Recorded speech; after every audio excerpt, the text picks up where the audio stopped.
Olá, que a paz de Cristo esteja na tua vida, no teu coração. Quero enviar saudações em Cristo Jesus, do nosso pastor presidente da nossa convenção, pastor Arnaldo Candeias. Eu também envio saudações de todos os membros da mesa diretora da nossa convenção. Aproveito o ensejo e também envio saudações do meu pastor presidente, o pastor Kemuel Sotero. A lição de hoje, ela tem por tema uma igreja que não teme a perseguição.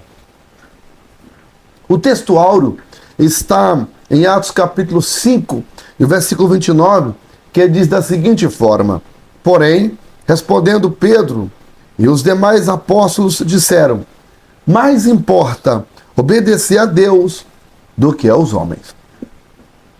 Verdade prática. Em relação à verdadeira igreja cristã, há duas verdades inegáveis. Primeira, a igreja será perseguida. E segundo, Deus a protegerá. Uau! Que lição! Essa lição é maravilhosa. O texto da leitura bíblica em classe está em Atos capítulo 5, versículos de 25 até 32, e depois Atos capítulo 12 e versículos de 1 a 5, ambos falando da perseguição.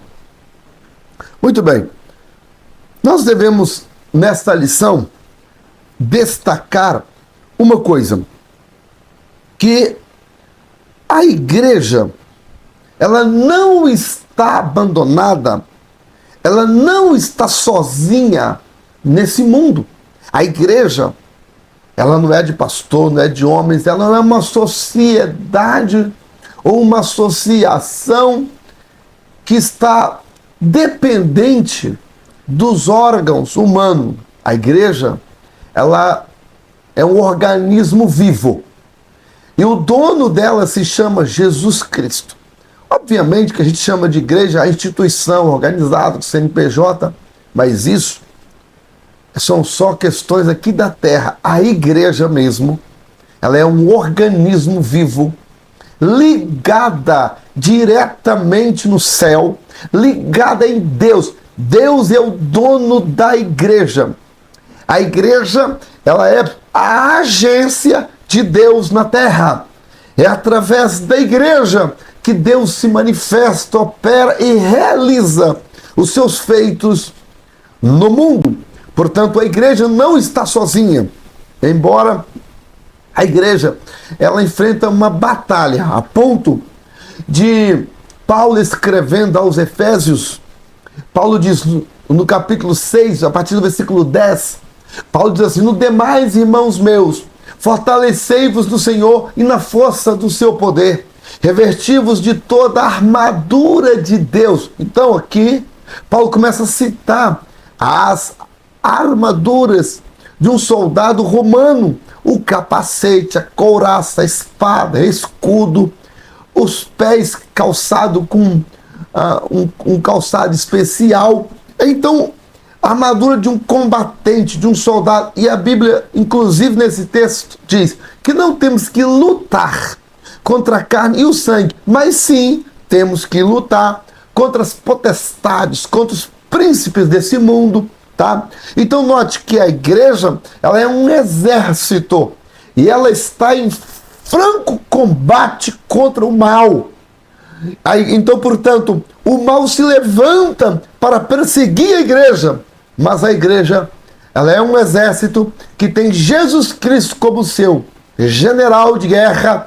Ele vai na frente da igreja, a ponto da própria Bíblia, nas palavras do próprio Jesus, dizer: eu edificarei a minha igreja, e as portas do inferno não prevalecerão contra ela.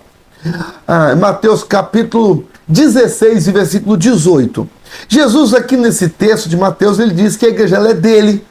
Ela diz que ela será perseguida, mas o inferno não prevalecerá. Então, portanto, você que faz parte da igreja, não fique com medo. E uma questão interessante nesse versículo de Mateus capítulo 16, versículo 18, que as portas do inferno não prevalecerão, Alguns têm uma ideia errada, como se o inferno estivesse atacando a igreja, tendo que se virar nos 30 para segurar o ataque do inferno. É o contrário. Quem está atacando é a igreja. E o inferno não consegue segurar. O inferno não consegue deter. Ele tenta, mas ele não prevalece.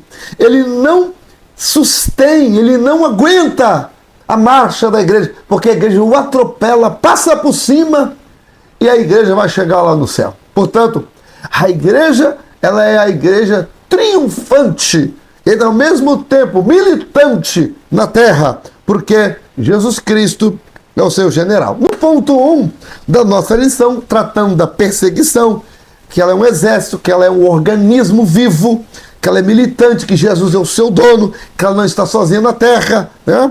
Então, nós temos aqui no ponto 1 da nossa lição, a igreja perseguida. E o subponto 1 diz, os perseguidores. Quem são os perseguidores? Olhando para o texto da leitura bíblica em classe, que é de Atos capítulo 5 e Atos capítulo 12, nesses dois textos de Atos, nós temos aqui 3 perseguidores. Primeiro, nós temos aqui os sacerdotes, os judaizantes, os judeus da época, inconformados com o crescimento da fé cristã, eles começaram a perder espaço e eles começaram então a perseguir a igreja. Número 1. Número 2, nós temos os saduceus, que era um grupo religioso da época, que não acreditava na ressurreição, tá? E uma das mensagens contundentes de Jesus, e ainda é até hoje, tá? É a ressurreição dos mortos. Jesus ressuscitou, está vivo, e também nós, os salvos, ressuscitaremos, estaremos para sempre com o Senhor. Os saduceus, como eles não acreditam na ressurreição, eles eram inimigos ferrenhos e perseguidores da igreja. Terceiro lugar, o próprio capitão do templo, ele também perseguia a igreja, tá? Agora vejam, não são somente essas pessoas que perseguiram o povo de Deus. O povo de Deus sempre foi perseguido. Quando a gente olha para o Antigo Testamento, sabe por que eu estou falando isso? Porque alguém hoje pode achar demais, pode achar... Escuta, o povo de Deus sempre triunfou perseguições. Faz parte, quem é de Deus, quem é povo de Deus, faz parte. Não estranhe, não espante por você enfrentar perseguições. Faz parte da vida cristã você enfrentar perseguição. É natural. O povo de Deus sempre enfrentou. No tempo de Esther, teve um camarada chamado Amã, programou a morte de todos os judeus, fez um decreto com o rei para poder matar, perseguir, aniquilar todos os judeus. Mas o Senhor deu vitória através da vida de Esther. Então Amã também não prevaleceu. O outro que perseguiu o povo de Deus foi Faraó.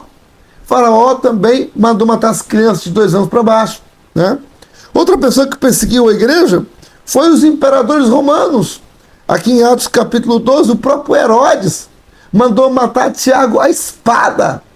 Vendo que isso agradava os judeus, mandou prender Pedro, tá? Então, Pedro, ali em Atos capítulo 12, né? Se a memória não me trai, Atos 12, deixa eu só confirmar aqui, Atos capítulo 12, exatamente. Diz assim o texto, olha que interessante, Atos 12. Por aquele tempo, o rei Herodes estendeu a mão contra alguns da igreja para os maltratar, tá vendo? Perseguir. Mandou matar a espada de Tiago, irmão de João. E vendo que isso agradara os judeus, continuou mandando prender também a Pedro. E eram os dias dos asmos. Então veja, Herodes também perseguiu a igreja. Outra pessoa que perseguiu a igreja foi Paulo. Atos capítulo 15, versículo 9, Paulo assim, eu não sou digno de ser chamado apóstolo porque eu persegui a igreja. Paulo também era um perseguidor. Outras pessoas que perseguiram a igreja foram os imperadores romanos. Só para você ter ideia, por exemplo, quando houve a diáspora, né, Vespasiano era imperador de Roma, Tito era o general. Então, a perseguição foi tão grande que cercaram Jerusalém durante 42 dias. E aí, até cumpriu uma profecia que está lá em Lucas. Jesus falou: Jerusalém, Jerusalém, que mata os profetas, aqueles que são enviados a ti. Quantas vezes eu quis te ajuntar, como a galinha junta os seus pintainhos, e tu não quisestes. Ai de ti, Jerusalém, dias virão, ai das grávidas que vão aumentar naquele dia. E Jesus começa a profetizar a respeito da perseguição que haveria no ano 70 depois de Cristo. O templo foi destruído, a cidade também tomada. Por quê? Porque houve uma perseguição e houve a diáspora cristã. Os judeus foram dispersos pelo mundo afora e houve uma perseguição muito grande contra o povo hebreu e contra também o povo de Deus. Agora veja, imperadores continuaram perseguindo a igreja. Nero, por exemplo, mandou matar a Paulo, mandou matar Pedro, crucificado de cabeça para baixo. Então, Nero e os outros imperadores, João foi exilado na ilha de Patmos. Por quê? Por causa da perseguição. Olha só o que João fala aqui em Apocalipse. Olha aqui, João. João fala assim, ó, Apocalipse capítulo 1, olha lá. Apocalipse capítulo 1, versículo 9. Eu, João, que sou vosso irmão e companheiro na aflição, no reino, na paciência, estava na ilha chamada Patmos por causa da palavra de Deus e pelo testemunho de Jesus Cristo. Então, olha, eu fui preso, mandado para a prisão lá na ilha de Patmos por causa do testemunho que dei, ou seja, uma perseguição. Então, são muitos os perseguidores. Segundo ponto 2, da assim, esfera da perseguição. A perseguição, ela iniciou como perseguição religiosa, por causa da fé dos discípulos em Jesus, pregando a ressurreição, a salvação. Então, perseguição religiosa. Porém, a perseguição religiosa, ela busca sempre um amparo político, porque naquela época, por exemplo, quando Paulo foi preso, chegou diante do governador Félix e de muitos outros. Por quê? Porque eles eram políticos, mas havia uma perseguição religiosa que estava também ligada na política. E aí, quando a perseguição ela tem amparo político, hoje, por exemplo, estamos vivendo uma época em que estamos sofrendo a perseguição da ideologia. Então, os governantes estão apoiando ideologias partidárias, sociológicas, e essas ideologias de gênero e outras ideologias, elas buscam um amparo na lei contra a igreja. Por quê? A igreja ela é formadora de opinião. A igreja ela é formadora da cultura. E agora o diabo, Satanás, usando a ideologia, e agora que, por sua vez, tem amparo até judicial, amparo até em algumas leis e em governantes. Para quê? Para perseguir a igreja. Prendem, fazem calar, emitem situações para poder anular os atos da igreja. Então, a perseguição ela não parou. A perseguição ainda continua. Tem perseguição nas escolas. Perseguição nas escolas. Ultimamente, em vários estados, tem havido perseguições nas escolas. Professores, em nome da arte, ensinando bruxarias, macumbarias, crenças contrárias à fé cristã, entrando de mansinho e querendo obrigar os adolescentes a fazer aquelas coisas contrárias à palavra de Deus. E agora, como aqueles jovens, não podem fazer isso porque contraria a fé deles, são perseguidos, fazem bullying com os alunos, são colocados como ridículos. Então a perseguição não acabou. A perseguição não acabou. Ainda existe perseguições, então esfera da perseguição, podemos dizer que é religiosa, política, judicial, ela é também estudantil porque está na escola, ela é ideológica, a perseguição ela é cultural, porque em nome da cultura está havendo uma perseguição, só que agora é uma perseguição indireta, não tem esse nome de perseguição, é uma perseguição sutil, é uma perseguição camuflada, mas a ideia é, sim, perseguir a igreja. Eu soube que tem um projeto de lei tramitando em Brasília que, assim, qualquer cidadão, um projeto de lei, que se sente incomodado por divulgação religiosa, que deve chamar a autoridade policial para interromper imediatamente aquela atividade religiosa. Ora, quem é que faz divulgação religiosa? São só os evangélicos.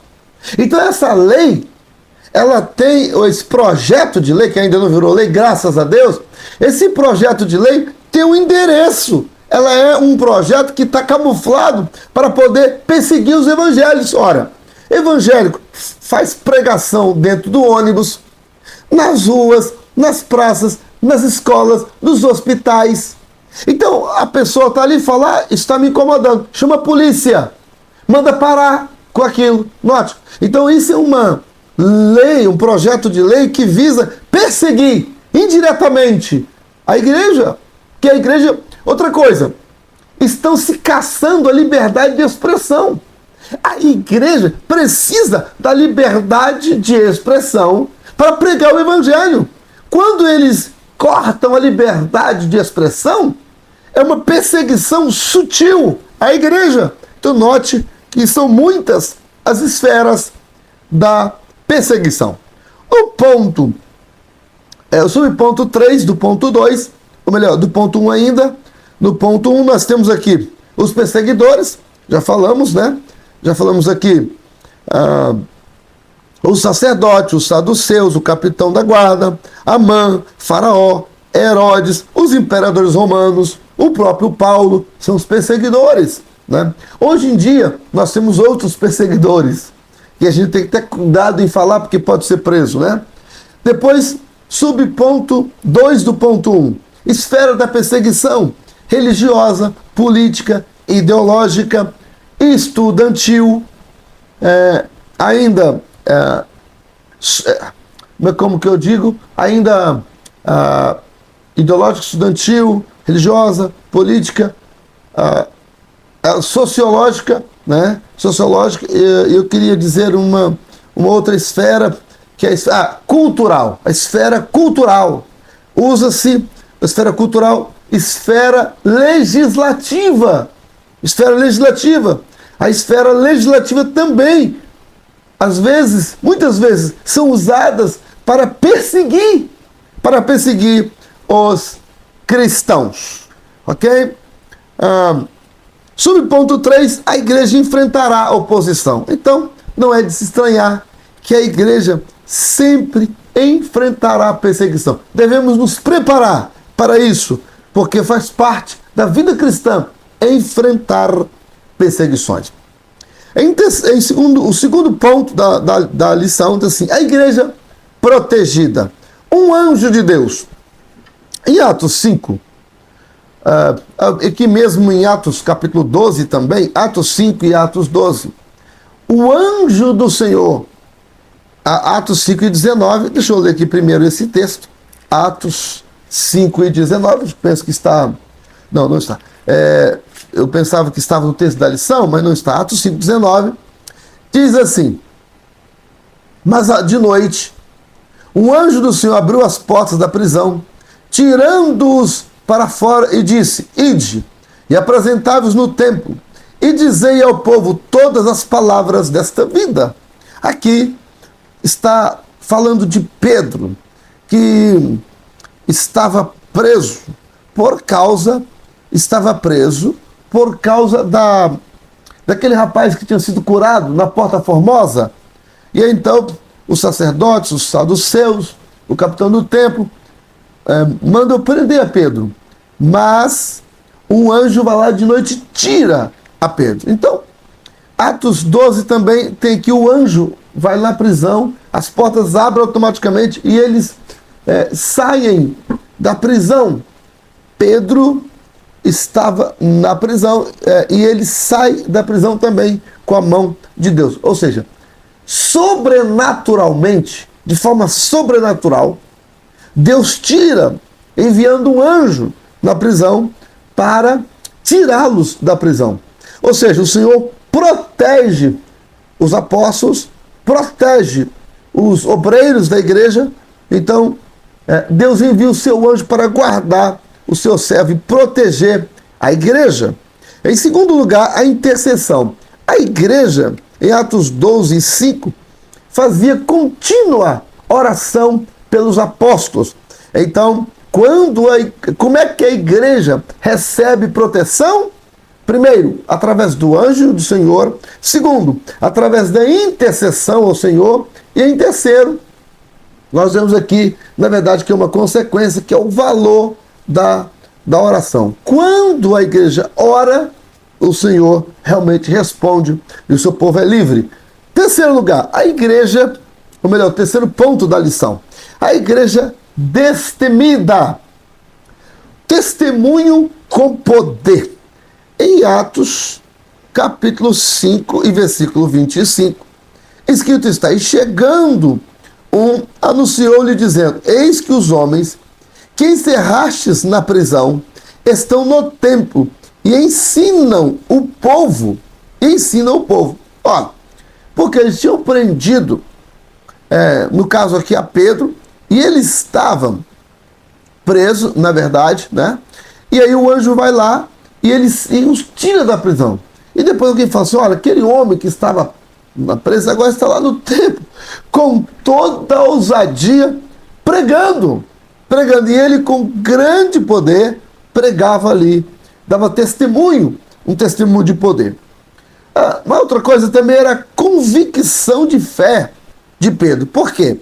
Porque Pedro, olha o que Pedro diz em Atos capítulo 5, versículo 28. Não vos admoestamos nós, que fala os sacerdotes, o capitão do templo, não admoestamos nós expressamente que não ensineis nesse nome? Eis que chegaste a Jerusalém, eis que enchestes Jerusalém dessa vossa doutrina, e quereis lançar sobre nós o sangue desse homem. Porém, respondendo Pedro aos apóstolos, disseram: mais importa obedecer a Deus que os homens. Gente, olha a ousadia dos apóstolos diante da perseguição, ou seja, eles eram destemidos. Agora eu preciso abrir um parênteses aqui para explicar uma coisinha. Esse versículo, mais importa obedecer a Deus do que aos homens, nunca foi tão mal interpretado. A pessoa está servindo numa igreja e o pastor dá uma orientação à pessoa. E às vezes contraria a vontade da pessoa, aquela orientação que o pastor deu. E a pessoa fala assim: mais importa obedecer a Deus do que o homem. E pega e fica rebelde às orientações do pastor. Olha só, uma regra primordial da interpretação bíblica é o contexto. Quem estava perseguindo e mandando-os calar e falando para eles não falar mais aquilo, era alguém fora da igreja. Eram autoridades que não pertenciam à igreja. Então não era o pastor que estava falando. Era alguém de fora da igreja. E aí as pessoas querem pegar esse versículo e aplicar dentro da igreja. Esse versículo não se aplica dentro da igreja. Um pastor, um líder de departamento que te orienta.